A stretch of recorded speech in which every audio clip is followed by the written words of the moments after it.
encore renfermé dans certaines révélations que nous allons donner. Mais le plus important dans tout cela, sachez que lorsque ces paroles seront libérées, ces paroles comportent en elles de la vie, d'accord? Ces paroles comportent en elles des dimensions. Ces paroles portent en elles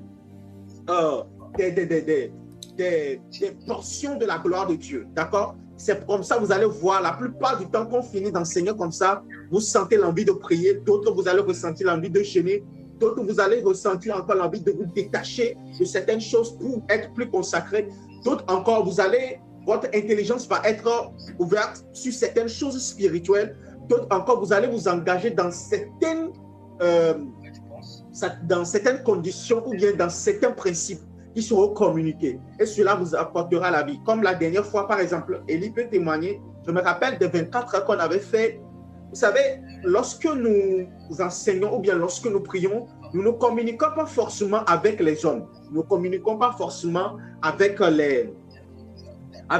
l'âme d'une personne ou bien le corps d'une personne. Des fois, même ceux qui sont là ne nous écoutent pas. Mais il y a des esprits derrière eux à qui nous parlons. Et quand ces esprits les lâchent là, ils commencent, lorsque ces esprits lâchent les personnes qui sont là, ou bien lorsqu'il y a des entités célestes à qui nous communiquons, lorsqu'ils descendent au milieu de nous, l'atmosphère change, la gloire commence par se manifester.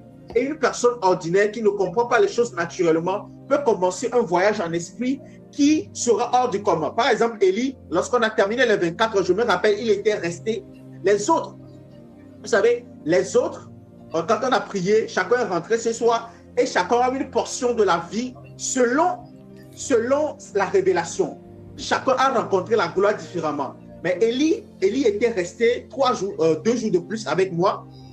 Je crois on a fait vendredi à samedi. Il était resté jusqu'au dimanche soir ou bien le lundi, je ne me rappelle plus, avant de partir. Et quand il est parti, il est rentré dans un jeûne de, je crois, 3 ou 4 mois. Élie, tu peux me rappeler, c'est combien de mois?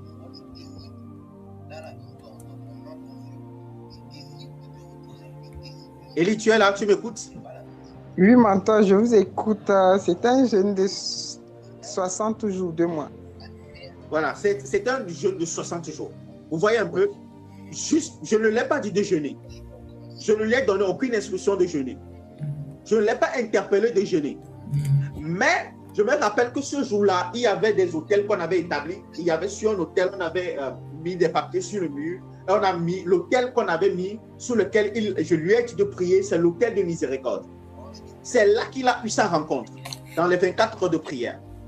Maintenant, quand il a quitté là-bas, le fardeau, le poids de ce qui est descendu sur lui, l'esprit que son esprit a rencontré, mais que son âme ne sait pas, cet esprit l'a obligé à rentrer dans un jeûne de 2 mois.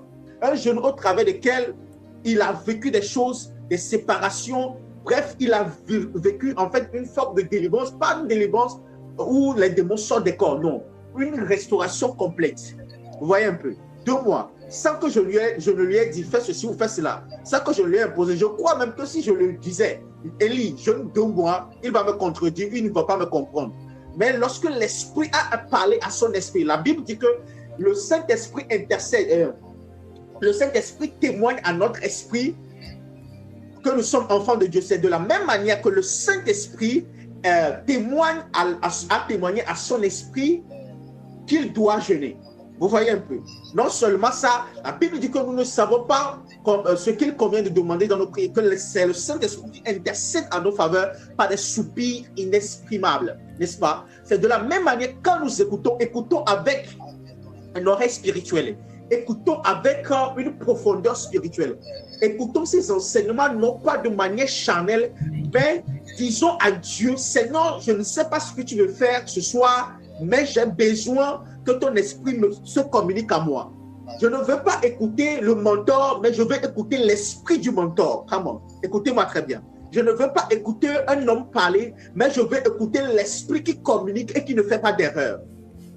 Parle à mon esprit et communique-moi la vie.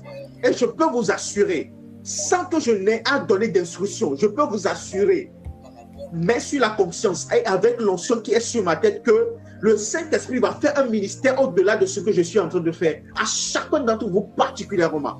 Notez ceci très bien. Pourquoi je fais ce recap ou bien ce petit, comment dire ça, cette petite introduction. Notez très bien ceci. Lorsque le Saint-Esprit était descendu dans la chambre haute, le Saint-Esprit était descendu séparément. Et la Bible dit que les langues de feu, séparées les unes des autres, étaient tombées sur quoi? Sur les disciples. Et chaque langue comportait le nom, le prénom, l'identité de la personne sur laquelle il venait se descendre. Elle venait se descendre. Ces flammes-là contenaient chacune les noms des personnes qui sont concernées. Ça veut dire que les enseignements que nous sommes en train de transmettre, les paroles, ce sont des paroles qui sortent de manière globale, mais qui se dispersent en contenant pour chacun d'entre vous.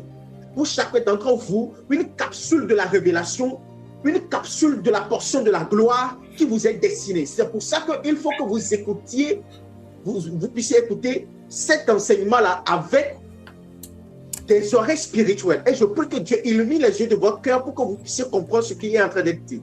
Certains d'entre vous, en écoutant cet enseignement, avant la fin de ce programme, vos finances vont changer. Certains d'entre vous, vous allez avoir la restauration dans votre âme. Certains d'entre vous, vos âmes ont subi des blessures qui seront restaurées. Certains d'entre vous, l'Esprit ira travailler dans vos fondements. Certains d'entre vous, l'Esprit vous donnera des instructions concernant votre appel ou bien votre destinée. Certains d'entre vous, une onction fraîche va descendre sur vous. Et certains d'entre vous, des mystères vont se produire que je ne pourrai pas vous détailler ici. Mais sachez que chaque révélation qui sort, ou bien ces enseignements qui sortent, comportent pour chacun d'entre vous des capsules de révélation, des portions de la gloire de Dieu sur lesquelles sont mentionnées votre identité, votre nom et prénom.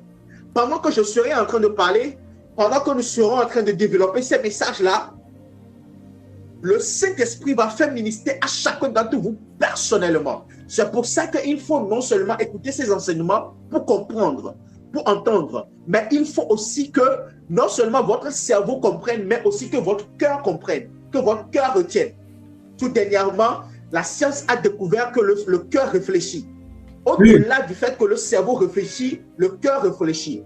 L'estomac aussi réfléchit. Ça veut dire que dans le corps humain, il y a 3 cerveaux. Il y a le cerveau de la tête, de la pensée. Il y a le cerveau du cœur. Il y a aussi le cerveau des entrailles.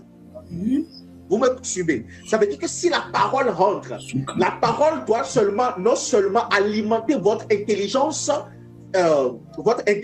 du cerveau, mais ça doit pouvoir aussi alimenter, je reprends, ça doit non seulement alimenter le cerveau de votre tête, mais ça doit aussi alimenter le cerveau de votre cœur.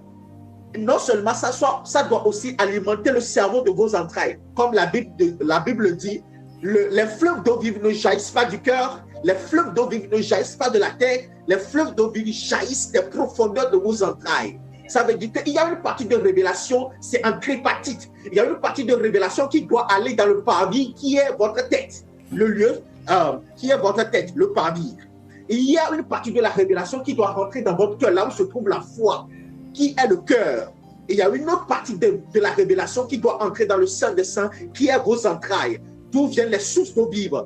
Et comme je ne suis pas là pour parler des esprits, mais pour ceux qui ont l'habitude de prier et de gémir en esprit, de soupirer en esprit, vous allez voir que la plupart du temps où vous soupirez, la plupart du temps où vous gémissez, la plupart du temps où vous avez des grognements dans l'esprit, vous ne tenez pas votre cœur, vous ne tenez pas votre tête, mais vous tenez votre ventre. Ça veut dire que la source de l'esprit, c'est dans le ventre.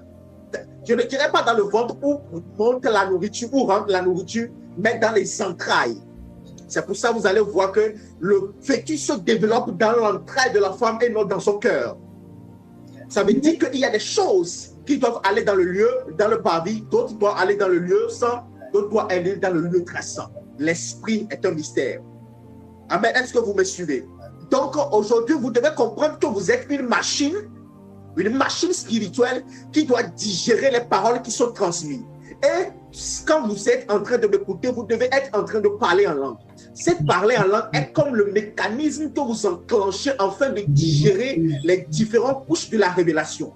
Celle qui doit rester au cerveau, celle qui doit rester au cerveau pour vous illuminer, celle qui doit monter dans le cœur pour produire de la foi et celle qui doit alimenter votre esprit pour le rendre capable de dominer sur le corps et l'âme et de vous permettre d'opérer comme des dieux sur terre. Amen. Est-ce que je me fais comprendre? Est-ce qu'on a suffisamment monté pour évoluer? Amen. Amen. L'écho paradasha. Les femmes. Alors là où tu es en ce moment, commence par élever ta voix, dis quelques mots à Dieu. Dans ton esprit, parle en langue.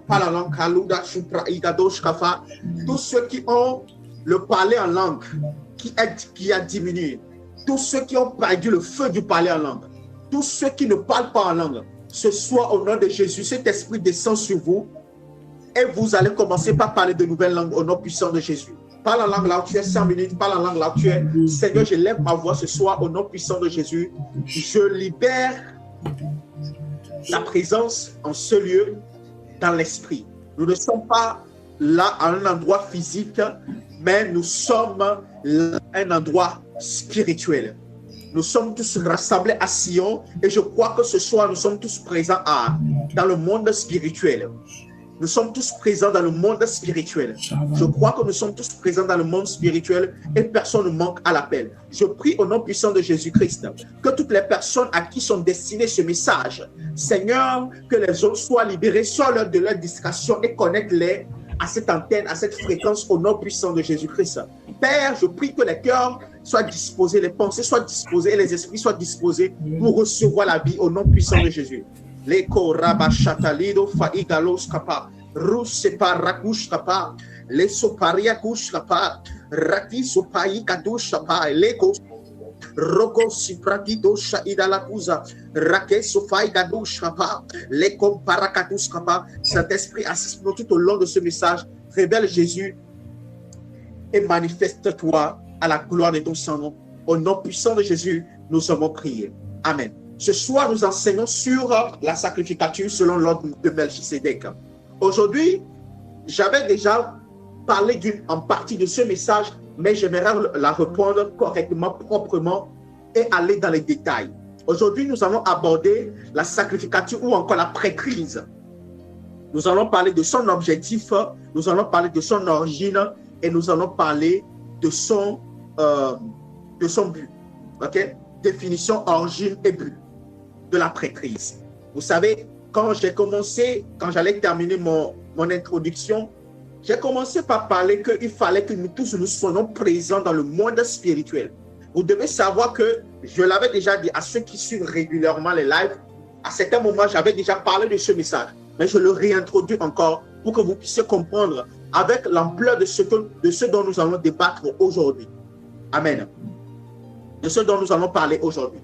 Notez très bien, lorsque on parle d'être présent dans le monde spirituel, vous savez, il y a plusieurs chrétiens qui prient, il y a plusieurs chrétiens qui chantent, il y a plusieurs chrétiens qui jeûnent, mais qui ne sont pas présents dans le monde spirituel. C'est-à-dire la partie de leur être avec laquelle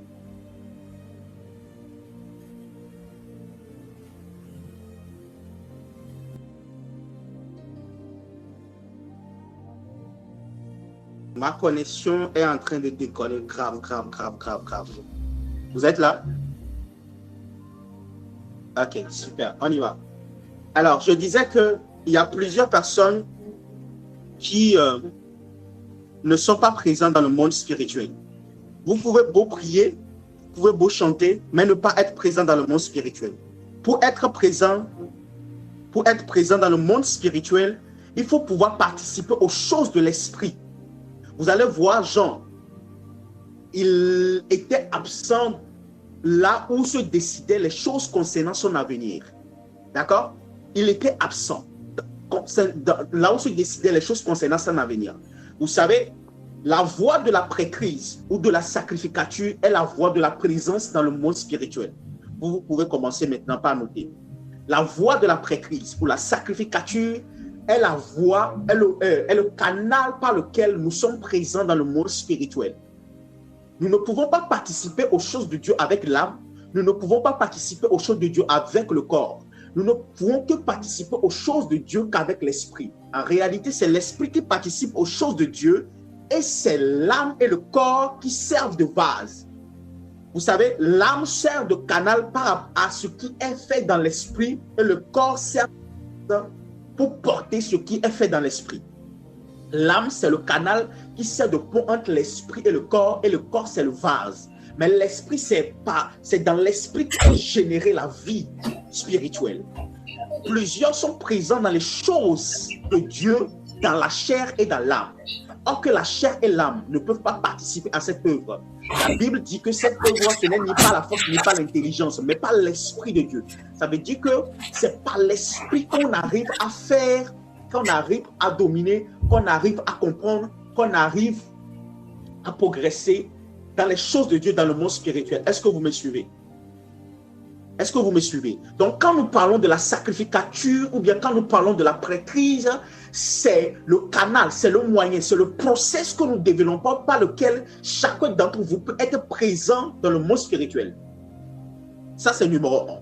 Maintenant, quand vous prenez par exemple Aaron, la Bible dit qu'il est bon pour des frères de se rassembler, que c'est là que l'huile descend, comme sur le mont Hermon. Ok? Notez très bien que les frères devaient être présents au mont Hermon avant que la bénédiction ne descende. Les frères doivent être présents sur une montagne avant que la bénédiction descende. Ça veut dire que la bénédiction ne peut descendre efficacement que si nous tous, nous sommes d'un commun accord présents à Sion, présents dans le monde spirituel. Il n'y a pas un qui va entrer et qui va sortir. Mais quelqu'un va me poser la question, comment peut-on être présent fréquemment ou bien permanemment dans le monde spirituel? Je ne parle pas d'une présence de position que nous avons en Jésus-Christ. Comme la Bible dit dans Éphésiens que nous sommes bénis de toutes sortes de bénédictions dans le lieu spirituel. Je ne parle pas de la bénédiction, bien de la position, de la présence dans le monde spirituel par la position. C'est-à-dire, nous avons tous reçu Jésus-Christ et nous sommes présents dans le monde spirituel. Je ne parle pas de ça. Ça, c'est le fait. Ça, c'est le fait accompli. Mais le fait de manifestation, l'œuvre, là, il y a un process. Il y a un process. Donc, quand nous parlons de la sacrificature, j'aimerais que vous notez premièrement que la sacrificature est le process au travers duquel les gens sont présents à Sion. Les gens sont présents dans le monde spirituel. Et je parle de cela en termes de conscience, consciemment parlant. Consciemment parlant, vous êtes présent dans le monde spirituel. Quand vous commencez par masteriser, quand vous commencez par maîtriser ces voies-là, vous allez voir que vous allez commencer par faire des rêves éveillés. Ou vous serez en train de faire un rêve, ou vous allez commencer, ou peut-être quelque chose de mal va vouloir vous arriver dans ce rêve, et vous allez vous dire, je ne suis pas réveillé, je suis dans un rêve. Ou vous pouvez dire même que je sors de ce rêve parce que je suis en train de rêver. C'est-à-dire, vous interrompez le process démoniaque qui pourrait être en cours dans le monde spirituel. Ça, quand vous commencez par vivre ces choses, voici quelques signes qui peuvent vous donner, qui peuvent vous faire comprendre que vous êtes présent dans le monde spirituel. 1, vous allez commencer par faire des rêves éveillés. 2, votre esprit sera constamment en prière dans le monde spirituel, même quand vous dormez. Et vous n'allez plus faire des rêves où vous ne comprenez plus les sens. Vos rêves seront des rêves comme soit des songes, ou soit des révélations, ou soit des rencontres. Lorsque vous dormez et vous vous réveillez, vous n'allez pas vous sentir fatigué, mais vous allez vous sentir un peu comme revigoré. Je ne parle pas d'une revigoration dans le corps, mais d'une revigoration dans l'esprit. Et vous allez commencer par vivre en fait la vie de l'esprit. Je vais vous expliquer certaines choses. Vous allez commencer, ça peut vous choquer, mais c'est la vérité. Vous allez pouvoir interagir avec le monde spirituel où vous pouvez même manger, boire. Et quand je parle de manger et de boire, je ne parle pas d'une nourriture qu'on vous sert à la sorcellerie, non. Je parle d'une nourriture qui va alimenter votre esprit et qui va vous faire courir devant le cheval d'Akab plus vite que tous les chevaux rassemblés en fait. Est-ce que quelqu'un me suit? Est-ce que quelqu'un me suit? Les commentaires sont là, vous pouvez mettre les commentaires et mettre les amens et tout. Il y a arriver même que vous êtes tellement éveillé que vous allez commencer par vivre des ravissements, ou encore vous allez commencer par vivre des téléportations. Vous allez participer à différents endroits, vous allez être présent à des endroits, que ce soit concernant le temps, que ce soit concernant les lieux. Ok? Notez très bien que le monde spirituel, le passé n'existe pas. Le passé n'est présent que dans notre monde temporel. Ça veut dire que vous pouvez avoir accès au passé dans le présent. Ok? Et non seulement ça, vous pouvez être en train de suivre un enseignement. L'enseignement est déjà passé, mais votre esprit peut aller à l'heure et à la date de cet enseignement-là. Vous êtes présent dans le monde spirituel. Et vous pourrez sentir aussi que il y a des choses qui vont se passer dans votre environnement. Ces choses ne se passeront pas sans que vous ne les sachiez. Vous serez avertis des choses qui se passent dans votre environnement. Vous êtes présent à Sion. Et il y a ceux qui sont présents dans différentes dimensions à Sion. Il y a ceux qui peuvent voir ce que Dieu est en train de faire sur la terre. Il y a ceux qui peuvent être à l'écoute du cœur de Dieu. Il y a ceux qui peuvent être des sentinelles. Et ça, j'en passe. Je ne fais que vous illustrer un peu de manière globale ce qui peut se faire. Je n'ai pas encore rentré dans mon enseignement de ce soir. Est-ce que quelqu'un me suit? La présence dans le monde spirituel est importante et extrêmement, je le dis encore, extrêmement important. Pourquoi? Parce que, vous savez, il y a certains chrétiens qui ont passé 365 jours à prier, à chanter, à adorer. Mais si on veut comptabiliser le quota de leur présence ou bien de ces pratiques-là par l'esprit, le quota de ces pratiques-là par l'esprit, je répète encore, le quota de ces pratiques-là par l'esprit, ça ne fait même pas un jour sur 365 jours. Ça veut dire que la plupart ne sont pas présents. L'âme, vous savez, l'âme sait imiter les choses de Dieu. L'âme sait copier les choses de Dieu. L'âme sait interpréter les choses de Dieu. L'âme sait faire semblant pour simuler les choses de Dieu. Mais l'âme ne peut jamais pas faire les choses de Dieu. C'est comme ça, vous allez voir, beaucoup prêchent par l'âme. Beaucoup prêchent, chantent, adorent, même dans leur intimité. Il y en a même qui disent chambre secrète. Ils ont des chambres que personne ne connaît, des lieux physiques que personne ne connaît. Mais depuis qu'ils prient, ils n'ont jamais eu accès à la chambre qui est le secret des secrets. À la chambre de leur esprit, ils n'ont jamais eu accès. Pourquoi je dis cela? Parce que si vous avez réellement accès à ce secret des secrets, vous ne pourrez pas terminer une seule prière, même si c'est 15 minutes sans recevoir d'instructions, ou sans entendre Dieu vous parler, ou sans voir quelque chose dans l'esprit.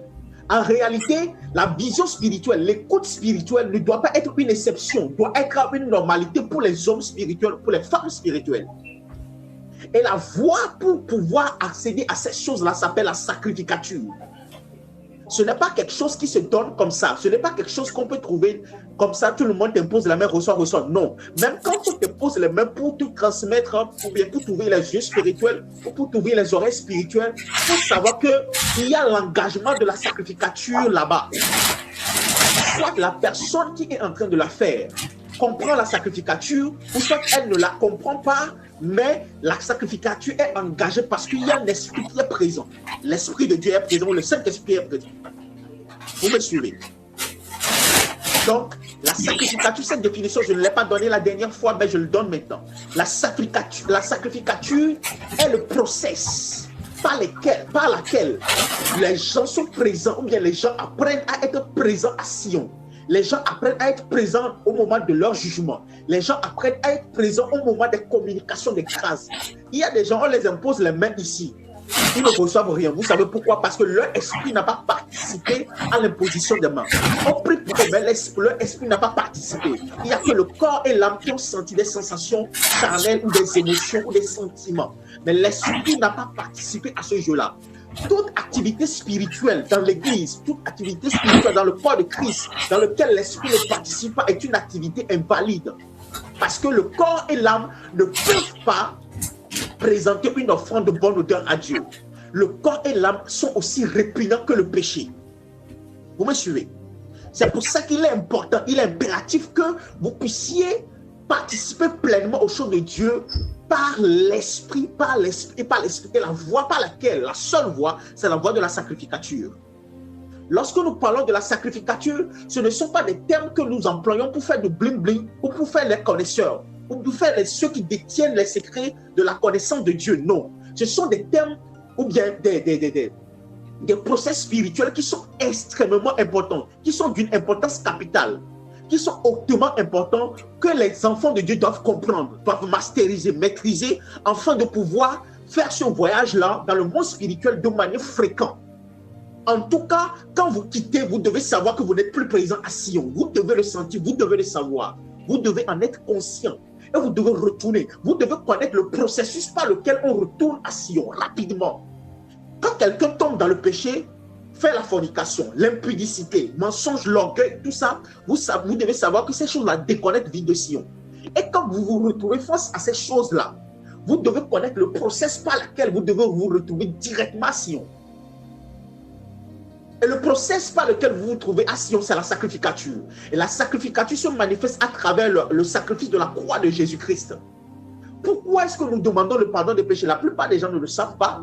La voie du sang nous accédons à Sion par la voie du sang. Quiconque, en fait, je ne peux même pas dire quiconque ne peut être présent à Sion par la voie du sang. Écoutez, la seule voie par laquelle vous pouvez être accéder à Sion, c'est la voie du sang, la voie de la sacrificature. Qui parle de sacrificature, parle de sacrifice. Et qui parle de sacrifice, parle du sang versé. Et qui parle du sang versé, parle de Jésus-Christ à la croix. Ok? Ça, c'est quelque chose que vous devez savoir. Quiconque veut avoir accès à Sion doit passer par le sang. Il est impossible d'accéder à Sion sans avoir accès au sang, sans passer par le sang. Alors, quiconque aujourd'hui se dit prophète, dit des choses, fait des pratiques bizarres, et parle au nom de Sion, ne veut pas forcément dire qu'il est présent à Sion. Il n'est pas un ambassadeur de Sion. Il peut se retrouver quelque part dans le monde spirituel, dans des fréquences bizarres, dans des zones bizarres, dans des domaines ou des royaumes, dans des civilisations qui ne sont pas Sion, qui ne sont pas de Sion. Il peut téléporter, il peut falsifier, il peut copier les choses de Sion, mais l'essence de Sion n'est pas la même.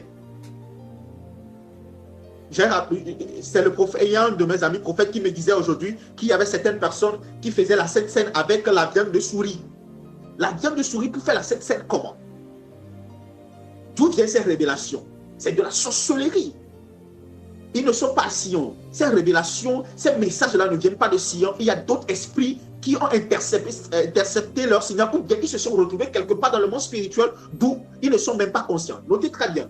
Quand vous commencez cette marche de l'esprit, il vaut mieux être conscient de là où vous êtes dans le monde spirituel. Vous devez savoir la fréquence qu'il y a autour de vous. Un jour, un homme de Dieu était en train d'opérer. Il a bien commencé par l'esprit. Et il a commencé par dire des choses et faire des choses. Et directement, j'ai vu les anges de lumière l'entourer. Le Saint-Esprit me disait, il a commencé par moi, mais il n'est pas en train de terminer par moi.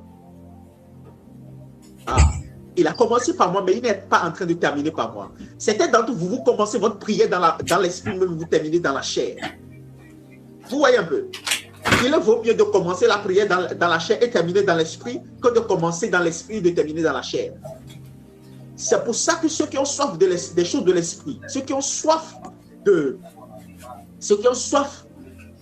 choses de profondeur, vous devez être sensible. Vous devez savoir dans quelle atmosphère vous êtes. Si vous arrivez quelque part dans le monde spirituel et vous savez que vous devez savoir si vous êtes à Sion ou non. Ok? C'est à Sion que se trouvent les dimensions. Mais Dieu peut quand même vous envoyer quelque part dans le monde spirituel où vous n'êtes pas à Sion. Il y a des choses qui se passent, vous devez savoir la fréquence qui se tourne autour de vous. Et la seule voie pour connaître cela, c'est la voie de l'accès. Il y a, dernière fois, il y a un ami qui était venu chez moi, on était en train de parler, moi je souffrais et tout, donc je me suis couché, je dormais. Lui, il était en train d'écouter un enseignement de l'apôtre Léopold Mutombo. chez le prophète Joël Francis Tatou. Lorsqu'il écoutait le message, moi, mon esprit n'écoutait pas seulement le message. Vous savez ce qui s'est passé? Mon esprit s'est retrouvé au lieu du message, à l'heure du message. Et figurez-vous, lorsqu'il a interrompu le message pendant un moment, lorsque je me suis réveillé, je lui disais la révélation, ou bien le ravissement que j'ai eu. Et je lui ai dit, à un moment donné, tu as interrompu le message. Il m'a dit oui, effectivement, j'ai interrompu le message. Comment quelqu'un qui dort peut savoir qu'on a interrompu le message si son esprit n'a pas capté? Et j'ai vécu une visitation. L'apôtre m'a indexé, l'apôtre a prié pour moi, l'apôtre et moi, on est partis sur un lieu élevé et on a vu une grande foule. Il me dit, regarde le ministère pour lequel tu es appelé. Regarde le nombre de personnes que tu dois impacter, que ton ministère doit toucher. Et notez très bien, les personnes étaient tellement nombreuses qu'au point où leur tête ressemblait à des herbes ou bien à des feuilles d'arbres dans la forêt. À des feuilles d'arbres dans la forêt. Il m'a dit des choses, il a fait des choses que je ne peux pas dire ici. Et je l'ai vu tenir la main d'un grand homme de Dieu, lever sa main. Et je me suis réveillé et j'ai dit, telle personne, il est en première position pour être le père de la francophonie. Je discutais avec l'un de mes amis aujourd'hui. L'homme de Dieu, Ivan Castanou. Le patriarche a tenu sa main et l'a levée. Vous voyez, ça, c'est être présent dans le monde spirituel. Je pouvais dormir sans que ce message ne me fasse rien. Mais mon esprit a participé au message. Mon corps était fatigué, souffrant, mais mon esprit était éveillé. Vous voyez un peu? C'est comme ça, plusieurs peuvent participer à cela. Ces choses-là ne doivent pas être une exception. L'objectif pour lequel nous enseignons, c'est que ces choses-là, ces ravissements, ces visitations, ces visions, ces entendements spirituels ne doivent pas être des exceptions, doivent être le quotidien. Il y a des gens qui disent non, tu dois réfléchir beaucoup. Oui, c'est bien de réfléchir, c'est bien de penser, de calculer. C'est bien. C'est bien même de lire la parole. C'est bien même de méditer. Mais vous devez permanemment écouter. Vous devez être branché à la fréquence du ciel. Vous devez savoir ce qui se passe à Sion. Et vous devez savoir comment téléporter ces choses dans votre atmosphère. C'est ça qui est notre avantage. C'est ça qui est notre point stratégique. C'est ça qui nous différencie des autres. J'aimerais vous dire encore quelque chose. Vous allez voir, il y a certaines personnes, qui traversent des moments de souffrance, des moments de douleur, des moments d'amertume, des épreuves et tout. Ok? Il y a d'autres personnes dans le monde qui traversent les choses, les mêmes choses. Ou peut-être moins que ce que nous traversons. Mais si vous voyez l'état dans lequel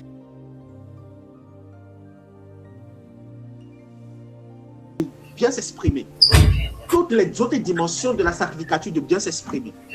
La sacrificature ne se résume pas au culte. Ça veut dire quoi? Même quand vous priez, vous faites le culte, n'est-ce pas? Est-ce que la sacrificature ne se résume pas à votre vie de prière ou bien au culte que vous faites là en ce moment, à 1 heure de temps, 30 minutes que vous passez dans la présence? Non. La sacrificature va bien au-delà. C'est toute une vie, c'est toute une organisation. Donc, dans l'Ancien Testament, il y a cette organisation autour du tabernacle. Vous allez voir la manière dont les armées et les tribus étaient dispersées et tout. En réalité, l'objectif de ce sacerdoce, c'est que ce sacerdoce puisse servir de point de contact. Ok? Puisse servir de point de contact pour que tous les autres, ok? Puisse servir de point de contact, que chaque enfant d'Israël puisse importer le protocole qui se fait dans le sacerdoce selon l'ordre d'Aaron, puisse importer ce protocole-là dans sa famille, dans sa tribu, dans son entreprise. Et le sacerdoce principal qui est au milieu du camp d'Israël servira un peu comme d'image ou bien d'exemple à suivre. Ils viendront dans ce tabernacle, ou bien ils viendront autour de ce tabernacle pour apprendre les principes ou bien les protocoles de la sacrificature. Mais quand ils partent de là, ils doivent importer ces protocoles-là dans leur maison. Vous voyez un peu? Donc, dans l'Ancien Testament, en réalité, chaque famille devait avoir son sacrificateur qui puisse être capable d'offrir le veau, d'offrir le bouc et l'anneau pour l'expiation du péché, pour amener la gloire de Dieu, la multiplication des semences, des récoltes, etc., etc. la victoire à la guerre, la marche dans la justice et dans l'autorité devant Dieu. Vous voyez? Et dans l'autorité devant Dieu. Mais au coin, il ne pouvait pas parvenir parce que s'il arrivait à faire ces choses-là, alors la sacrificature selon l'ordre de Melchisédek n'aurait plus sa place. C'est pour ça que Dieu les a maintenus dans la désobéissance par tous les erreurs qu'ils faisaient. Ils refusaient les choses de Dieu, ils étaient contre, etc. Jusqu'à ce que Jésus-Christ vienne, puisse établir l'ordre de Melchisédek, afin qu'ensemble nous puissions parvenir à la perfection. Donc la sacrificature selon l'ordre de Melchisédek est une sacrificature de perfection. Ok? Elle porte en elle de meilleures promesses. Elle porte en elle une meilleure puissance et elle dispose d'une meilleure alliance. Amen. Amen. Est-ce que vous me comprenez? Alors, définissons ce qu'on n'appelle pas la sacrificature. Pour définir la sacrificature, il faut d'abord comprendre qui est Dieu et quel est son plan pour l'humanité ou bien pour le monde entier. Vous comprenez? La sacrificature, ce n'est pas quelque chose comme ça on prend. Pourquoi est-ce que j'ai d'abord dit que la sacrificature est le processus par lequel on est présent dans le monde spirituel? D'où vient cette idée-là de présent dans le monde spirituel? D'où vient du fait que pour être présent dans le monde spirituel, il faut passer par la prêtrise, il faut passer par la sacrificature. D'où est venue cette idée-là? D'où est venue cette définition? D'où est venu ce processus-là? Comment nous pouvons savoir que c'est la meilleure voie pour être présent à Sion, ou bien avoir accès au monde spirituel? Comment cela est possible? C'est ce que nous allons découvrir dans l'explication que je vais donner maintenant. Alors, il est déjà 21h14. Vous souhaitez que je continue ou bien je m'arrête ici et on reprend demain en détail? Parce que si je veux commencer maintenant, on risque de faire encore 30-45 minutes.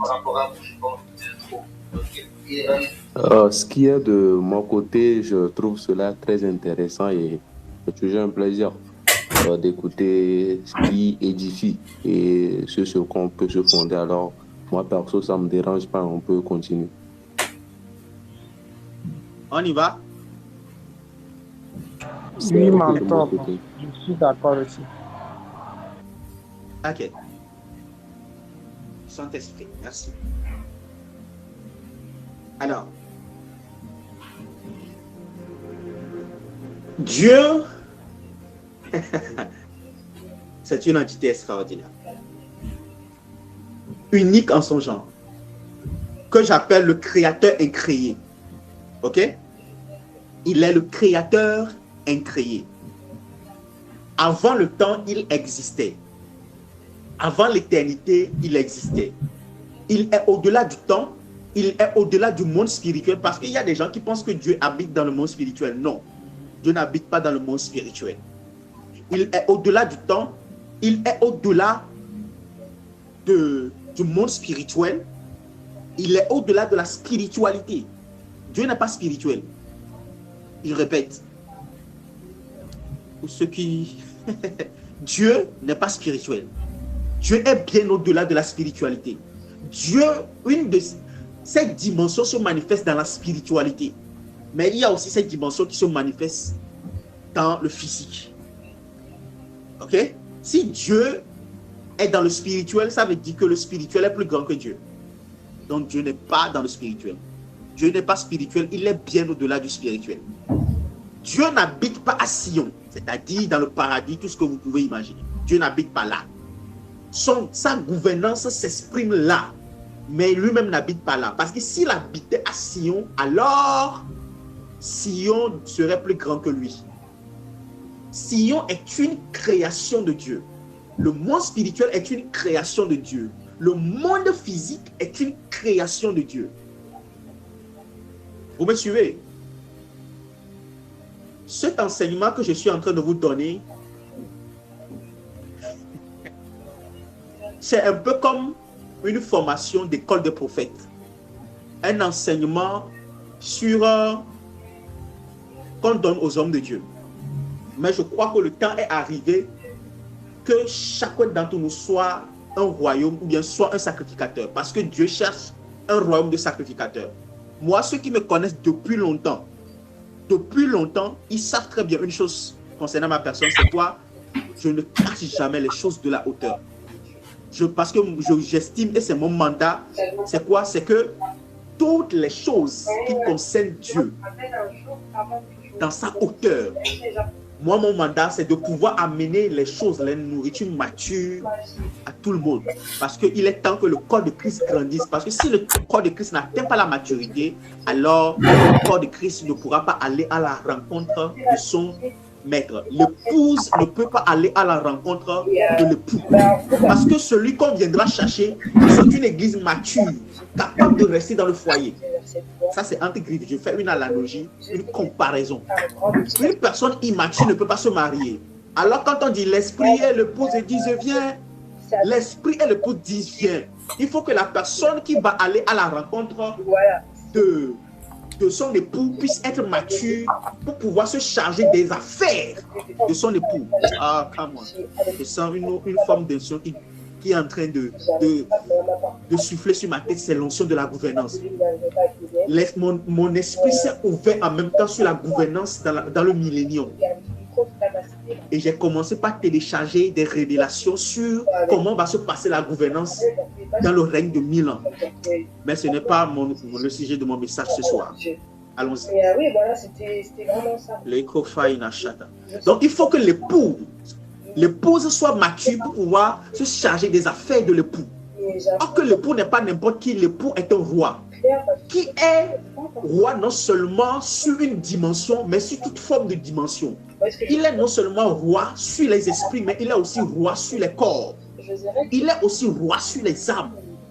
Il est gouverneur de divers univers et de diverses civilisations. Amen. Est-ce que quelqu'un me suit? Alors, quelqu'un va me dire pourquoi est-ce que je dis ça? Je explique tout cela comment. Donc, l'époux, je reviens d'abord au message de l'époux et je vous explique pourquoi je parle de comme ça.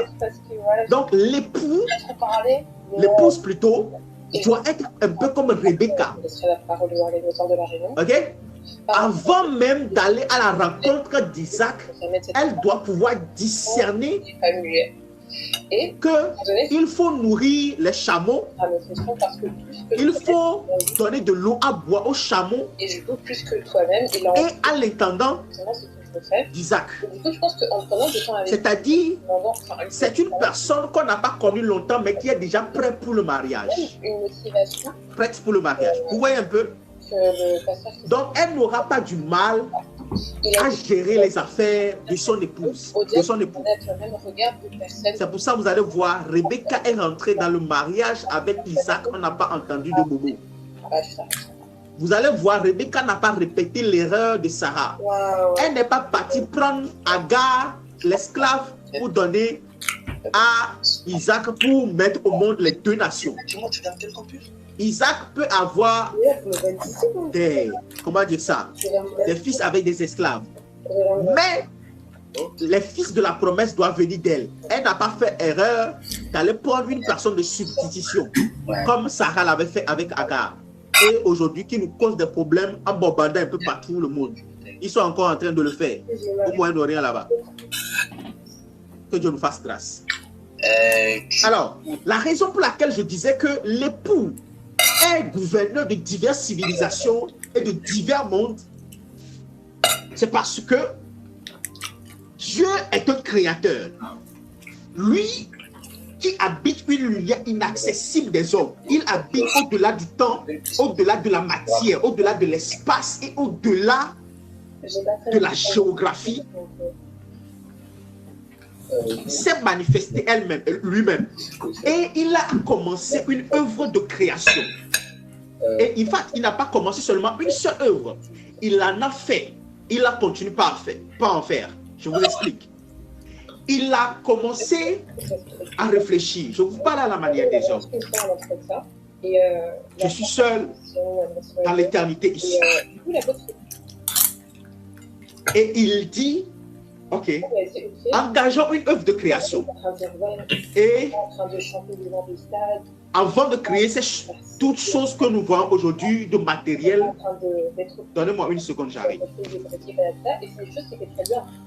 Sauf que la meuf, souvent, elle s'est parlé jusqu'à la fin. Et il lui a dit, ok d'accord, mais il y a un hic avec ta vision. Et elle a demandé c'est quoi? Il a dit, le problème c'est que dans ta vision, tu es la seule personne sur le portrait.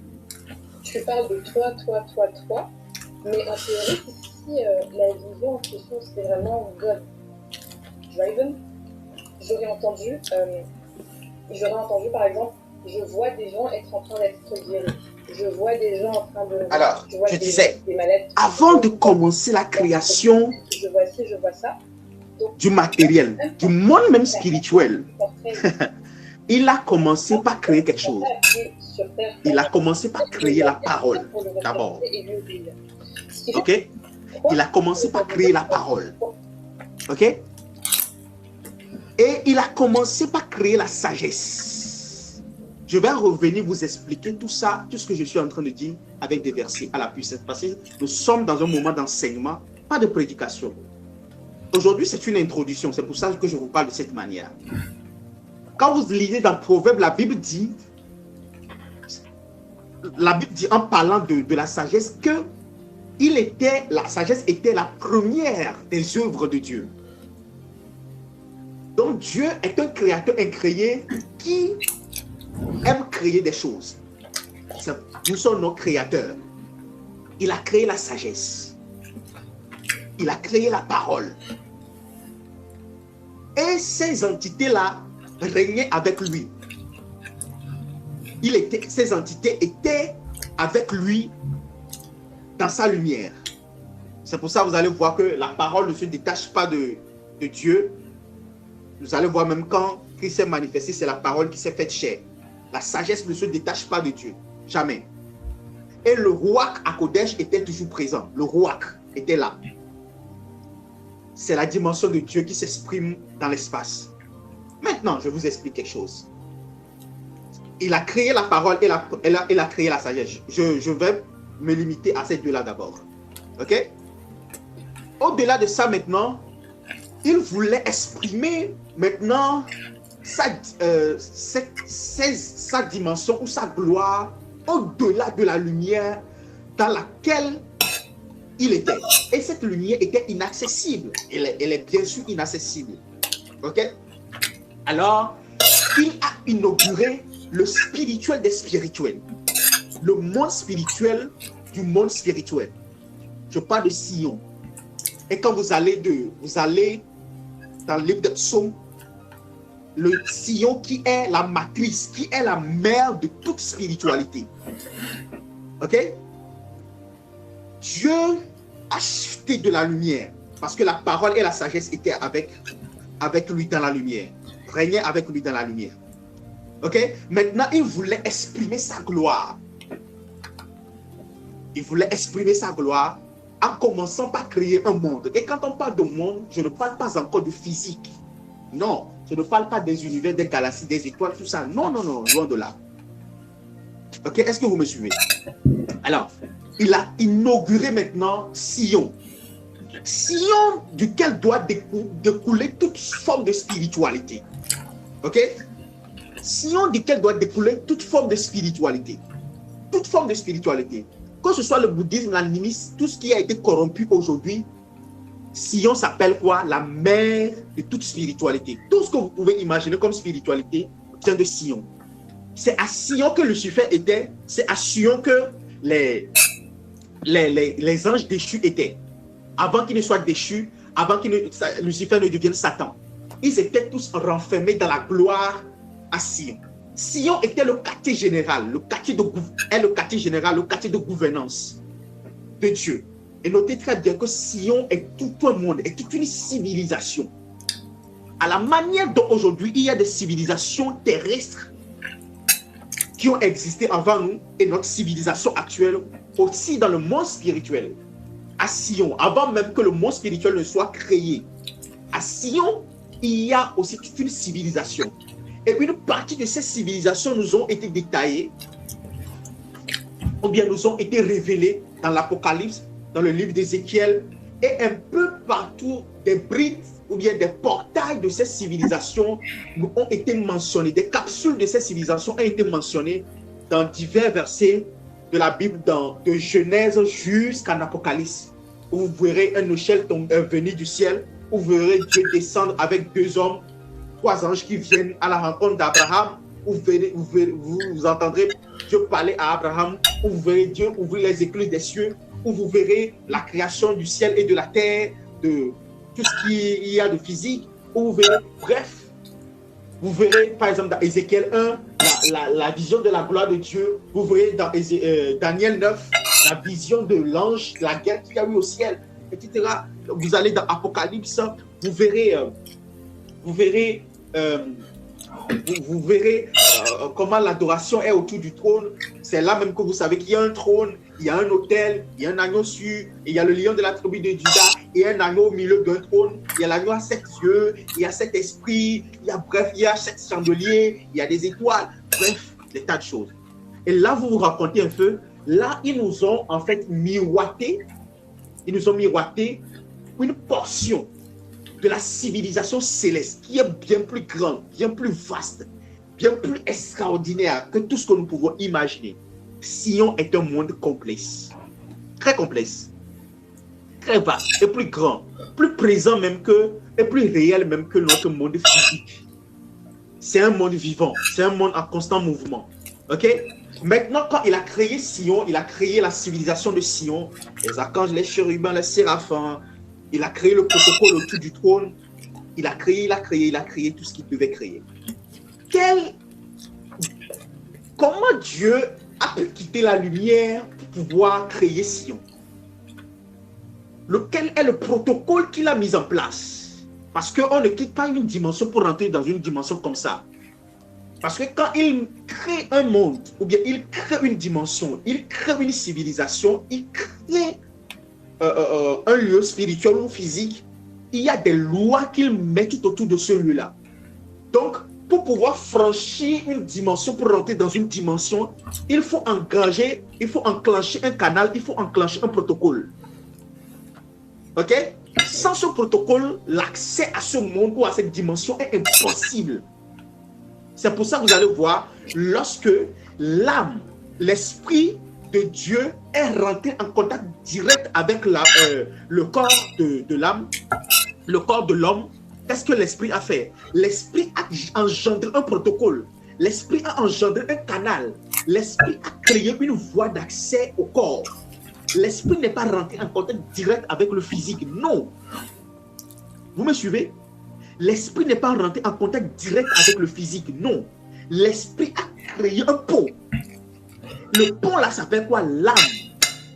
Pour ceux qui ne savent pas c'est quelle âme, je viens de vous le définir. L'âme est une création de l'esprit en contact avec le corps de l'homme. Donc chaque fois qu'un esprit est envoyé, vient dans un ventre, vient dans le ventre d'une maman, au travers d'une semence, cet esprit engendre en même temps, parce qu'il est rentré en contact avec le corps, il engendre en même temps ce qu'on n'appelle pas l'âme. Et c'est l'âme, en se développant avec l'esprit et le corps, engendre ce que vous appelez le bébé. Ok? Donc, pour quitter une dimension, pour avoir accès à une autre dimension, il y a un protocole qui est établi, il y a un canal qui est établi. N'est-ce pas? N'est-ce pas? Que quand vous devez quitter votre chambre pour aller dehors, vous devez passer par la porte. Il y a un process. Donc, c'est pour ça que vous allez voir, quiconque ne rentre pas par votre porte, vous l'appelez quoi? Il traverse le mur chez vous, vous l'appelez sorcier. Ça veut dire qu'il n'a pas obéi, il n'a pas respecté le protocole établi. Il n'a pas respecté le protocole établi. Vous me suivez maintenant? Il n'a pas respecté le protocole établi. Donc, comme il n'a pas respecté le protocole établi, vous l'appelez d'un autre nom. Vous l'indexez et vous lui dites, il a violé les principes de votre maison. C'est de la même manière, quand Dieu quitte la lumière, ou bien quand Dieu veut manifester sa gloire au-delà de la lumière inaccessible, dans laquelle il est dans Jude, comme le livre de Jude en parle, qu'est-ce qu'il a fait? Il a établi un canal. Et ce canal s'appelle quoi? La sacrificature. La prêtrise. Donc, qui veut comprendre la prêtrise? C'est quoi? La prêtrise est le canal par lequel les esprits passent d'une dimension à une autre. la sacrificature ou la prêtrise est le protocole établi par Dieu pour engendrer, pour manifester sa gloire dans des dimensions. La sacrificature est la voie de la création. Les gens se sont demandé pourquoi le prophète Branham est le prophète, c'est le prophète qui a plus fait de miracles créatrices. Ils ne savaient pas à quoi consiste, pourquoi il est le seul qui a autant fait de miracles créatrices. Et il est appelé le plus grand prophète du monde, le plus grand prophète des temps modernes. Et il a dit, après lui viendra encore d'autres prophètes plus grands que lui. Il dit 100 ans après lui, et nous sommes dans sa 100e année. Dans sa 100e année, la prophétie qu'il a donnée est en train d'arriver à son terme. Nous sommes dans la 100e année. Les 100 ans même, je crois que c'est déjà dépassé de 1 an ou de 2 ans. C'est pour ça que quand j'insiste sur le jeûne, sur certaines choses, comment je vais vous le dire? C'est un principe de la sacrificature que nous sommes, ou bien c'est un secret de la sacrificature que nous sommes en train d'enclencher. Ce n'est pas parce que nous voulons satisfaire un désir charnel ou corporel. Non. Nous avons fait une lecture dans le monde spirituel. Et nous avons fait une lecture par rapport aux prophéties qui ont été données. Et nous avons vu que nous sommes en un temps décisif où des manteaux doivent revenir, où des onctions doivent tomber. Donc, nous préparons ce vase-là que nous sommes pour pouvoir porter le poids et la gloire de ces manteaux parce que nous savons que ces manteaux-là sont pesants. C'est capable de détruire le corps. C'est pour ça que nous, par certains types d'actes, des prières que nous faisons et tout, nous tuons l'âme, nous rendons le corps disponible afin que la gloire de l'esprit puisse descendre correctement, sans détruire le corps ou sans détruire l'âme, parce que la gloire détruit. Vous voyez un peu? Il est le prophète qui a fait plus de miracles créatrices. Quand nous parlons de miracles créatrices, de quoi parlons-nous? Nous parlons du fait de régénérer le visage d'une personne complètement déformée. Nous parlons d'un bras coupé où on prie pour le bras sort. Nous parlons où un accident se passe, les personnes sont complètement... Vous voyez comment les camions marchent sur les humains, ils sont complètement pétrifiés, complètement, ils deviennent de la bouillie. Il a imposé les mains à des personnes comme ça, dans des états comme ça. Le corps tout entier a été reconstitué. Pourquoi il est arrivé à faire autant de miracles créatrices? Et j'insiste là-dessus. C'est-à-dire, il recrée. Les dents ne sont pas dans la bouche, il recrée les dents. Quelqu'un n'avait pas de visage. Il avait un visage qui a été brûlé par le feu. Et il demande à la personne, qu'est-ce que tu veux? Il dit, je veux avoir un visage comme telle personne. Il a pointé du doigt la personne. Il a dit, couvre ta main, mets tes deux mains sur ton visage. Maintenant même, je te recrée un autre visage.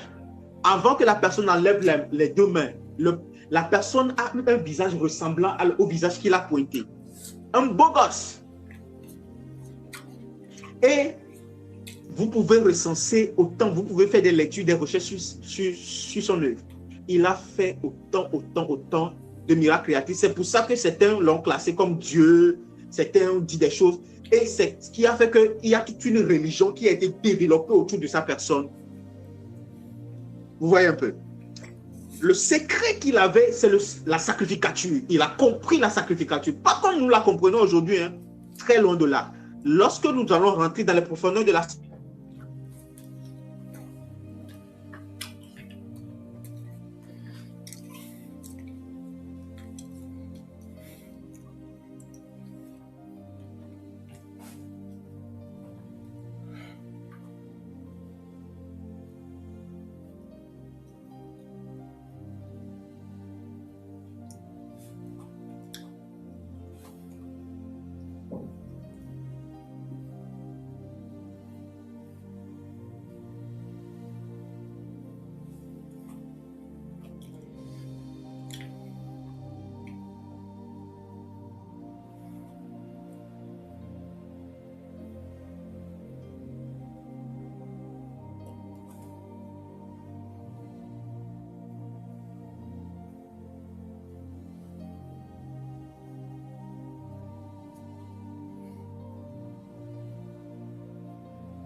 Alléluia.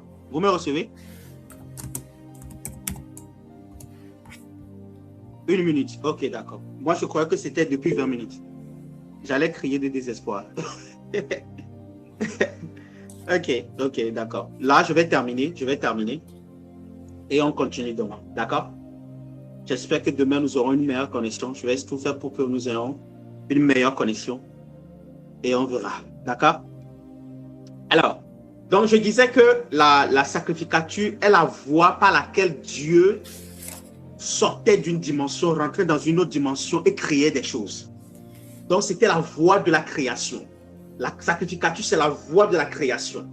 Quand on vous dit, priez, appelez les choses à l'existence, comment vous pouvez faire ça? Vous ne voyez pas que la plupart des gens sont frustrés par rapport à cette histoire de appeler les choses à l'existence? Comment appelle-t-on les choses à l'existence? Cet enseignement, je peux la faire sur 1 an. Comment appelle-t-on les choses à l'existence? C'est toute une histoire. Quel est le canal par lequel les choses partent du physique et du spirituel pour rentrer dans le physique? Comment peut-il se faire que les choses que tu vas appeler vont t'obéir? Tu es qui pour pouvoir les appeler, pour qu'ils viennent se manifester? Quelles sont les conditions dans lesquelles il faut être pour pouvoir appeler les choses et pour que ces choses-là viennent se manifester? Ça ne se fait pas comme ça du jour au lendemain. Non, ce n'est pas quelque chose que tu te tiens et puis tu dis. Quelqu'un va me dire la foi. Ah, la foi obéit à quoi? À un principe. Toute foi brutale, toute foi opérationnelle obéit toujours à un principe. Principe numéro 1 d'une foi opérationnelle, c'est l'alliance. Une foi qui ne se repose pas sur une alliance est une foi non opérationnelle.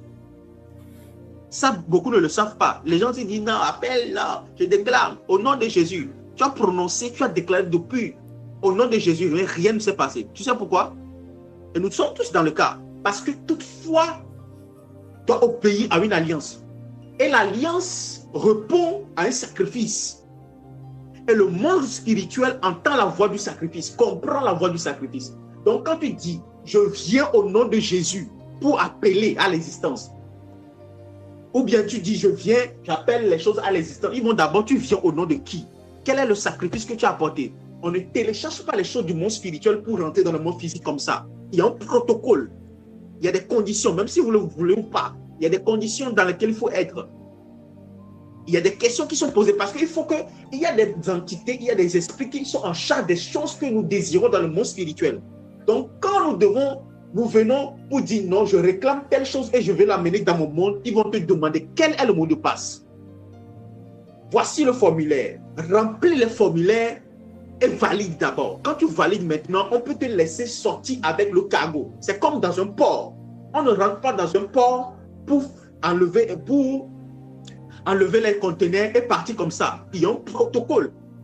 Si les gens, les humains, ont été capables d'établir des protocoles pour faire transiter des marchandises, des cargos, du spirituel, du port au pays, alors imagine comment le monde spirituel peut être designé. D'où leur vient cette sagesse-là?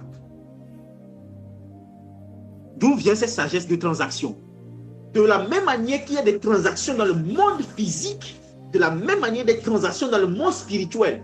Et les chrétiens doivent le savoir. Et la voie par laquelle se font les transactions, c'est la voie de la sacrificature, le canal. Hein? Le canal, le moyen au travers duquel les transactions se font dans le monde spirituel, c'est la sacrificature. C'est de la même manière que Dieu, en voulant transiter de sa dimension pour rentrer dans une autre dimension, bien pour manifester une autre dimension, il doit impérativement établir un protocole. Donc, si quelqu'un, il a fait le protocole de telle manière que personne ne peut avoir accès à lui, là où il est dans sa dimension, mais il peut avoir accès à tout. Mais cela ne se limite pas à cela. Il a créé encore d'autres dimensions, j'en parlerai demain. Il a créé encore d'autres dimensions, de telle sorte que les dimensions peuvent...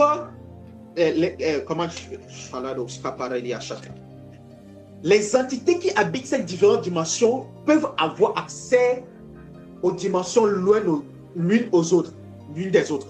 Ok? C'est comme des pays. Il y a des frontières, il y a des voies pour avoir accès au Ghana ou à la Côte d'Ivoire, il faut avoir accès à la Côte d'Ivoire par quoi? Par un voyage, ok? Un voyage ou un voyage soit au travers par la terre, par l'air ou bien par la mer. Vous voyez un peu? Ou soit tu peux te téléporter spirituellement, tu disparais, tu apparais aussi de l'autre côté. Ça aussi, c'est possible. Ok? Mais ça, vous devez savoir que quoi? Autant il y a des transactions qui se font entre les hommes sur terre, il y a aussi les transactions qui se font dans l'esprit. Dans l'esprit. Donc, la sacrificature est ce canal d'accès-là. Donc, par exemple, si quelqu'un veut obtenir quelque chose dans le monde spirituel, je donne un exemple banal rapidement, pour terminer. Pour obtenir quelque chose dans le monde spirituel, on lui dit, fais quoi? Oh, Saint-Esprit. Travaille sur ta foi, équipe ta foi, parle avec foi, écoute la parole de Dieu, ta foi sera solide. Et quand tu auras une foi solide, tu pourras déclarer des choses et les choses vont se produire. Ça, c'est une voie d'accès. OK? D'autres te diront, oh, la foi, c'est quoi? Déclaration. Mais d'autres viendront expliquer, la foi ne consiste pas seulement à déclarer. La foi, c'est obéir à une instruction. Donc, tu dois maintenant, par la sacrificature, aller obtenir une instruction. Quand tu obtiens l'instruction par la sacrificature, maintenant, tu reviens avec l'instruction et tu ajoutes à ta foi. Et là, tu auras du résultat. Quelqu'un d'autre dira encore, pour avoir accès et pour télécharger des choses, il faut faire le jeûne. C'est aussi une voie d'accès. D'autres diront la prière. D'autres diront la prière. D'autres diront, va te connecter aux grâces. D'autres diront, honore telle personne. D'autres diront. Tout ça, ce sont des voies d'accès. OK? Ce sont des voies qui sont dans la sacrificature, qui permettent de transacter, de trafiquer des choses du spirituel vers le physique ou du physique vers le spirituel. Donc, certains diront, pour pouvoir obtenir des choses de Dieu, il faut faire quoi? Il faut faire l'adoration. Donc là, vous faites quoi? Vous transportez des choses ici et vous l'amenez là-bas. Donc, parce que l'adoration se fait ici dans le corps. Dans le corps, mais c'est en esprit, mais dans le corps. Donc, tout part du corps maintenant et vous transactez, vous arrivez à l'esprit et maintenant, vous avez accès. Vous déposez quelque chose de là-bas et maintenant, en retour, vous recevez d'autres choses et vous venez. C'est la sacrificature. Amen. Est-ce que quelqu'un me suit? Amen. Amen. Donnez-moi un bon amen. Amen.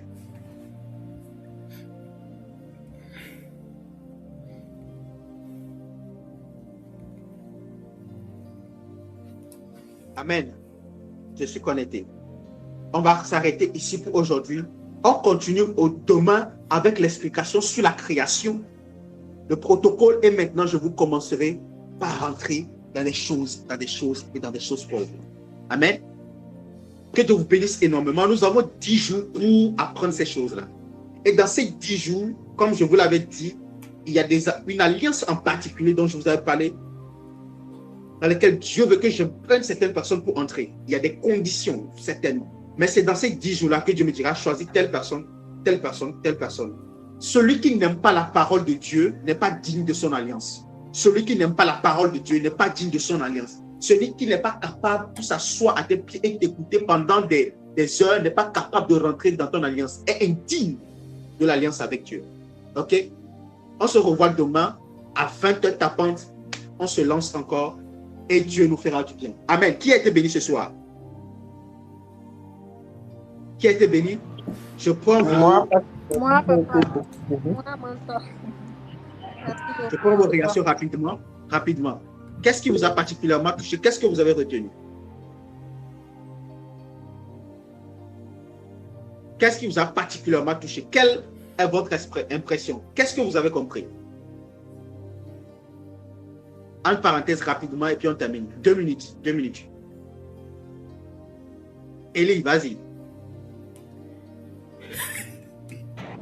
d'accord, merci beaucoup. Moi, j'ai beaucoup aimé l'accent que vous avez mis sur le fait de faire l'effort d'être présent sur le plan spirituel, parce que c'est ce qui manque beaucoup à la chrétienté dans ces derniers jours. Et ce que j'aimerais bien que vous mettez l'accent dessus, c'est le psaume 133 que vous avez lu, c'est-à-dire là où les frères sont réunis. J'ai vu que vous avez juste parlé de cette partie, mais j'aimerais vraiment cerner ce que vous voulez vraiment dire sur ce côté. Et le troisième point qui m'a marqué aussi, c'est que l'écoute et la vision doivent être la normalité de tout homme spirituel. Donc, c'est les trois grandes parties que j'ai retenues de votre enseignement. Merci. Amen, amen. Vous savez, les sorcières, Oui. ils ne sont pas impressionnés quand un petit sorcier dit « je vois » ou « j'entends ». D'accord. Je vois à travers les murs. Non, ils ne sont pas impressionnés. En fait, c'est ça, c'est ce qui te définit, c'est ce qui fait de toi un sorcier. Voilà. Oui, tu ne peux pas faire des choses qui dépassent l'entendement, ou bien des choses non ordinaires ou bien extraordinaires. Tu n'es pas classé, tu n'as pas la nécessité, ou bien tu n'as pas les compétences, ou bien tu ne rassembles pas les conditions pour être appelé sorcier. Ton cas doit être revisité. Donc, il faut même, les sorciers, vous savez, les sorciers, il faut même que tu puisses voler la nuit, il faut que tu puisses traverser les murs, il faut que tu puisses maîtriser la technologie de la transmutation de son corps ou bien de son âme dans le corps d'un chien, d'un oiseau. Tu dois maîtriser cette technologie-là. C'est ce qui peut faire de toi un sorcier. Donc, tant que tu ne maîtrises pas cette technologie, on ne peut pas t'envoyer en mission. Donc, quand on appelle un sorcier, la première des choses qu'on lui enseigne, c'est voir, entendre, savoir libérer des enchantements, bien savoir envoûter des gens. Maintenant, savoir le moyen de transport. La sacrificature est notre moyen de transport. La sacrificature est notre moyen de transport entre le monde physique et le monde spirituel. Voilà, ok. Tu comprends maintenant?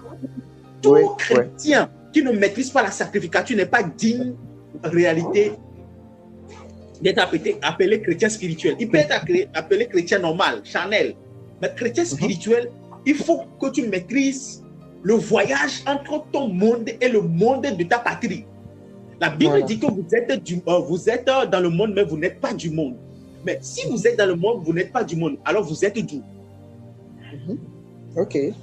Il y a des gens qui ne savent même pas d'où ils viennent, comment avoir accès. Il y a des gens qui vont prier, mais ils n'ont même pas cette conscience qu'ils appartiennent à un monde. Voilà. Et comme vous appartenez à un monde, vous appartenez à une civilisation, il y a des droits, n'est-ce pas? Tout enfant de Sion a un droit. Prenez par exemple Abu Dhabi ou Qatar. Au coin des Qataris ne souffrent. Il y a un compte en bas pour eux. Leur agent travaille pour eux en investissement, école gratuite, hôpital gratuit, transport gratuit. Ils sont presque tous des millionnaires. N'est-ce pas? Oui. Alors, si une nation terrestre, en l'occurrence même qui n'est pas chrétienne, musulmane, est capable de designer une telle, comment je vais dire ça, un tel droit ou bien une telle condition de vie pour ses habitants, Qataris bien sûr, les princes Qataris, hein, on les appelle les princes. Tous les habitants de Qatar qui sont d'origine qatari sont tous des princes et des princesses. Aucun n'est une personne lambda, non. Ils sont tous des princes et des princesses. Si une nation terrestre peut, à cause des ressources, de la richesse qui est sur son sol, peut designer une telle cité ou bien une telle civilisation pour ses habitants, alors à combien plus forte raison, nous de notre patrie. Je viendrai parler des droits, je viendrai même parler des choses. Il y a tellement de choses à savoir sur là où nous sommes. Mais la voie d'accès, c'est le moyen de transport, c'est la sacrificature. Il faut comprendre la sacrificature. Et il faut savoir qui dit dans ces histoires-là. Qui est devant, qui est en train de conduire. Donc quand je dis montons à Sion, je ne suis pas en train de dire des trucs pour exciter votre chair. Je sais de quoi je parle. Amen. Amen, mentor. D'accord. Quand il est des degrés de David, voici, oh, qu'il est agréable, qu'il est doux pour les frères de demeurer ensemble, comme l'huile précieuse qui se répand sur la tête d'Aaron, sur la barbe d'Aaron, qui descend sur le bord de ses vêtements. C'est comme la rosée de l'Hermon. L'Hermon, c'est une montagne. Oui. Tu vois un peu?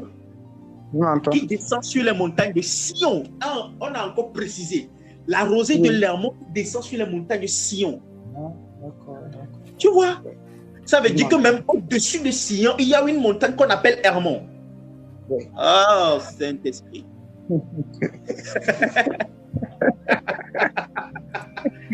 Vraiment, si on doit avoir plus de connaissances sur Sion dont on parle vraiment. Parce que j'ai noté quelque chose, c'est que Sion est la mère de toute spiritualité et c'est toute une civilisation. C'est comme c'est tout un pays. Donc, genre, j'essaie d'imaginer Sion dont on parle vraiment. Bon, j'essaie de me perdre, mais quand même, bon, je vois qu'on doit plus être illuminé par Sion dont on parle. Oui, on doit découvrir notre cité. Oui, ok, voilà. Comment cela se fait-il que nous, les chrétiens, quand on vient au monde, non, tout humain en réalité, il vient au monde. Vous avez l'impression d'un déjà vécu de certains événements qui se produisent. Justement. Moi-même, je l'ai dit. Oui. Et ça, c'est pas seulement pour les chrétiens, c'est pour tout le monde. C'est pour tout le monde. C'est comme s'il y a des informations qui sont enfouies en vous, mais que vous devez découvrir. Ici, nous sommes en train de rentrer dans une autre phase de spiritualité. Et la Bible dit, ceux qui connaîtront leur Dieu feront des exploits. Tu vois un peu? Pour connaître Dieu, il faut connaître la voie d'accès à lui. Je ne parle pas de Dieu est tel, de ce que tu lis dans la Bible, mais de ce que tu découvres par apparition et par vision. Avec quoi tu as été en contact. Oh, je me rappelle du jour où Samuel est venu à ma rencontre. Depuis ce jour, je n'ai plus été la même personne. L'accès à la connaissance, au secret de Dieu. Daniel était venu à ma rencontre. Il y a des visites, il y a des choses qui se produisent dans le monde spirituel. Le monde spirituel est réel. C'est ce que je veux en fait que vous compreniez. Il est autant réel que le monde physique en fait. C'est là que tout s'orchestre. Pourquoi les chrétiens agissent comme si ce sont des SDF? Les chrétiens, la plupart des chrétiens sont comme des SDF, sans domicile fixe, et ils n'ont même pas connaissance de leur patrie. Ils ne savent pas d'où ils viennent. Ils n'ont aucune notion sur leur civilisation. Ils n'ont aucune notion sur leur cité. Ils n'ont aucune notion sur leur royauté. Tout cela, les pasteurs, les apôtres, les prophètes et les évangélistes, les docteurs essaient de nous enseigner cela au travers des enseignements, des prédications et tout. Mais il y a encore des dimensions qu'on doit découvrir. C'est pour ça qu'il y a des choses. Vous savez, l'apôtre Paul a dit, j'ai été au ciel, j'ai vu des choses qui ne sont pas permis aux hommes d'écouter, d'entendre. Mais des choses qui ne me sont pas permis de vous transmettre. Aujourd'hui, il y a des gens qui débattent même des simples écrits, des lettres que l'apôtre Paul a adressées à l'église de Corinthe, à l'église voilà, les femmes doivent porter des foulards, tout ça. On n'a pas encore fini avec les débats si une jeune dame doit porter pantalon ou pas. Jusqu'à pour aller dire que voilà, on veut connaître Sion. C'est toute une autre histoire. D'où nous venons, comment fonctionne ce lieu, quelles sont les lois et les principes qui régissent ce lieu, quelle est la vie, comment est le mode de vie dans ce lieu. Amen. Vous me suivez? Oui, m'entends, vous suivez. Donc je m'arrête là. Il est nuit, je m'arrête là. Parce que ce sujet est un sujet très passionnant. On peut faire 4 heures de temps à parler de ça et sans terminer. Mais on doit respecter un timing pour que demain, les gens ne disent pas qu'on passe trop de temps dans la parole pour ne pas venir. Vous savez, quand vous avez soif de ces choses-là, vous comme les Anglais, voilà, les Français, vous diguez en fait. C'est-à-dire, vous creusez encore et encore et encore et encore et encore. Plus vous accédez à une autre dimension s'ouvre à vous. Encore, c'est comme des couches infinies. D'où vient cette intelligence? D'où vient cette connaissance? D'où vient ces révélations? Vous pouvez imaginer le stock. À quoi consiste la bibliothèque de Sion? Comment elle est grande? C'est ce que nous allons faire dans l'éternité. Il y a tellement de choses que nous allons avoir accès. Qui est Dieu? Les gens posent la question, qui est Dieu? Qui est la mère de Dieu? Qui a créé Dieu? Ça, c'est réservé pour l'éternité. Amen. L'éternité sera passionnante. Surtout, ne rate pas le ciel. Si tu rates le ciel, ce sera terrible. Ne rate pas le ciel. Dans tout ce que nous faisons, nous devons conserver notre salut. Que Dieu vous bénisse énormément. Que la paix de Dieu soit avec vous. Que sa grâce soit avec vous, que son onction demeure sur vous, que sa puissance se repose sur vous, que sa communion soit avec vous et que cette semaine qui commence soit une semaine extrêmement merveilleuse pour vous. Au nom puissant de Jésus. Vous êtes protégés dans le sang de Jésus. Vous êtes gardés au nom puissant de Jésus. Aucun malheur ne vous touchera au nom puissant de Jésus. Et surtout, toutes les nations dans lesquelles vous êtes, de la France, du Bénin, de la Côte d'Ivoire et tout, du Togo, en train de m'écouter, comme Dieu l'a promis, qu'il va passer par ce message pour restaurer la sacrificature et la prêtrise dans les églises de ces nations. Cette œuvre commence et elle est effective au nom puissant de Jésus. Amen. Que Dieu bénisse énormément. Excellente nuit à tous. Shalom. Amen, amen, amen. Soyez vraiment bénis, mentor. Amen, amen, amen. Soyez bénis aussi, mentor. Merci beaucoup. Amen, amen, amen. Soyez bénis, mentor. Bonne nuit à tous. On peut se déconnecter.